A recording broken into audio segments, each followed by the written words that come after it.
po ako ngayon sa harap ng serbisyong totoong booth ng GMA dito po sa Manila North Cemetery. Meron din pong isang serbisyong totoong booth doon sa may Manila South Cemetery. Ganito po yan. Magdala po kayo ng mga boteng plastic na walang laman at 5 boteng plastic iuhulog po dito mga kapuso. Sample lang po ito ng mga nakuha na namin, mga nakailang ganitong plastic bag na po kami. At bibigyan po kayo at makakabunot po kayo dito ng premyo. Meron pong ipinamimigay ditong mga sombrero para sa init at para sa ulan. Meron pong mga payong, opo, para sa mga bata, may mga candy.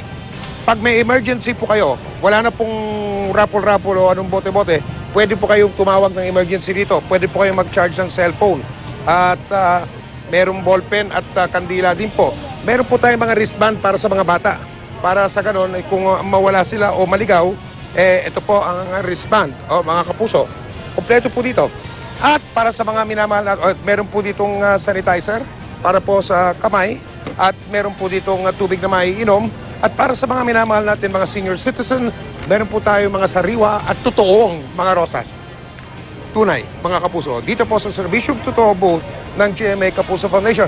Hindi po tumitigil ang pila dito, lalo na ng mga bata, may nadalang mga bote. Mga bata, pakita mga bote. Nakita nyo na mga kapuso.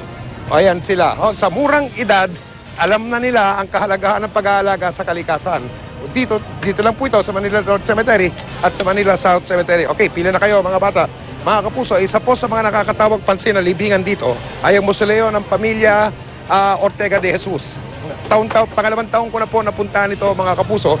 Ayan, makikita nyo, tad po ng mga bulaklak at mga ubas, puro totoong prutas at mga bulaklak po yan. Meron pa nga dyan galing Colombia na bulaklak. Panata po nila ito At ito po ay ginagawa nila taon-taon, iba-iba tema nila. Kumukuha pa sila ng serbisyo ng interior designer para po i-disenyo yung dekorasyon dito. Pasasalamat daw ito sa kanilang ina na siyang nagtaguyod sa 7 magkakapatid ng maagang pumanaw ang kanilang padre de pamilya. Mga kapuso, nakausap ko po si Ginoong Danny Ortega at narito ang kanyang madamdaming pahayag sa akin. Ginagawa ko po kasi ito dahil mahal na mahal ko tatay ko.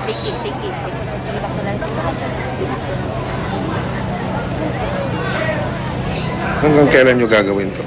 Hanggang kaya ng katawan ko.